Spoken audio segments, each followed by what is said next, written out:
네, 안녕하세요. 오늘 딥다이브에서는 K-뷰티 기업 VT에 대해 좀 깊게 파볼까 합니다. 저희한테 공유해주신 닥터컨트 분석 보고서를 기반으로 할 거고요. 마침 현재 주가가 52주 신저가 25,000원 기준인데요. 이 상황을 좀 자세히 들여다보겠습니다. 보고서 제목이 아주 흥미롭죠? 이것이 공포인가 기회인가? 네, 그래서 오늘 저희의 미션은 이 보고서에서 정말 핵심적인 정보만 쏙쏙 뽑아서 여러분이 VT의 현재 상황 그리고 앞으로의 가능성을 좀 명확하게 파악하시도록 돕는 겁니다. 자, 그럼 바로 시작해보죠. 우선 VT, 이게 어떤 회사인지부터 알아야겠죠? 그냥 화장품 회사가 아니고요. 홈케어 더마테크라는 새로운 영역을 만들었어요. 뭐랄까, 피부과 시술 같은 컨셉이랑 기술을 합쳐서 집에서 쓸 수 있게 한 거죠. 그 중심에 리들샷이라는 제품이 있습니다. 이게 2025년 1분기 매출의 58%나 차지한대요. 정말 핵심 중에 핵심인 거죠. 이 리들샷의 핵심 기술이 뭐냐면요. 시카 리들이라는 아주 미세한 입자예요. 이게 모공보다도 훨씬 작아서요. 피부에 미세한 통로를 내주고 그래서 다른 화장품 흡수를 확 높여주는 그런 스킨 부스터 역할을 하는 겁니다. 약간 따끔거리는 사용감이 좀 독특한데 오히려 이걸 제품의 매력 포인트로 만들었어요. 대단하죠.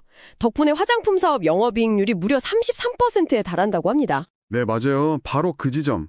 그러니까 그 탄탄한 실적 대비 현재 주가 상황에서 좀 흥미로운 괴리가 보이는 거죠. 보고서를 보면 2025년 예상 주당 순이익, EPS라고 하죠.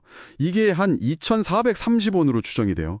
그럼 현재 주가 25,000원을 이걸로 나누면 내년 실적 기준 선행 PER이 대략 한 10.3배 정도 나오는 거죠.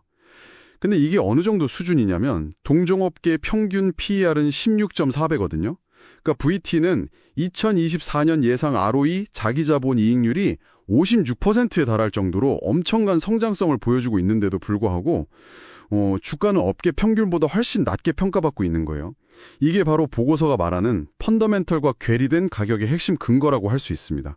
와, ROE 56%면 정말 대단한데요. 펀더멘털은 이렇게 좋아 보이는데 주가는 왜 이런 걸까요? 이게 그냥 시장 분위기 탓일까요? 그럴 수도 있겠습니다만 보고서에서는 가장 큰 이유로 엔저 리스크를 꼽고 있어요. 아무래도 매출의 한 45% 정도가 일본에서 나오다 보니까 엔화 가치가 계속 떨어지면 원화로 환산했을 때 이익이 줄어들 거라는 우려가 있는 거죠.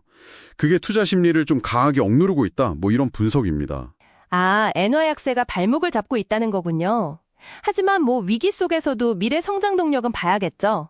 보고서는 명확한 성장 동력으로 미국 시장 진출을 이야기하고 있습니다. 2025년을 북미 확장 원년으로 삼았다고 하니까 일본에서의 성공을 미국에서도 재현할 수 있을지 이게 앞으로 주가의 향방을 가를 아주 중요한 포인트가 될 것 같네요. 네, 그렇죠.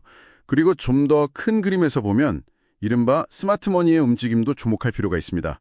2025년 7월이었죠. 국민연금공단 NPS가 VT 지분을 5% 이상 확보했다고 공시를 했어요. 보고서에서는 이들의 평균 매수 단가를 대략 한 29,000원에서 31,000원 사이로 추정하고 있습니다. 그리고 또 흥미로운 게 거의 같은 시기에 회사 자체적으로 자사주 매입을 결정했어요. 이건 경영진 스스로 우리 회사 주식 지금 너무 싸다 이렇게 판단했다는 아주 강력한 신호로 볼 수 있거든요. 보고서는 이 자사주 매입 가격대를 약 27,000원에서 29,000원 정도로 보고 있고요.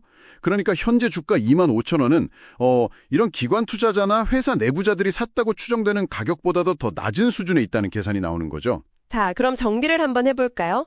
닥터컨트 보고서는 VT의 현재 주가 부진이 기업 자체의 펀더멘털 문제라기보다는 엔화 약세 같은 외부 요인, 그리고 그에 따른 시장의 어떤 불안 심리 영향이 더 크다, 이렇게 보고 있는 거군요. 네, 맞습니다. 특히 업계 평균보다 현저히 낮은 PER 수준이나 또 국민연금 같은 장기 투자자가 들어왔다는 점, 그리고 회사가 직접 자사주를 매입했다는 점, 이런 것들은 현재 가격대가 어쩌면 매력적인 구간일 수 있다는 걸 시사하는 거죠.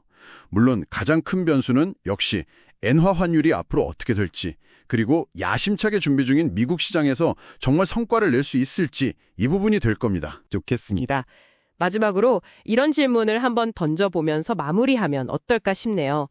만약에요, 보고서가 지적한 가장 큰 리스크 요인, 즉 엔화 약세가 현재와 반대로 강세로 돌아선다면 그때 VT의 실적과 주가는 과연 어떤 모습을 보여줄까요? 이 질문을 염두에 두시고 앞으로 VT의 행보를 지켜보는 것도 꽤 흥미로운 관전 포인트가 될 것 같습니다.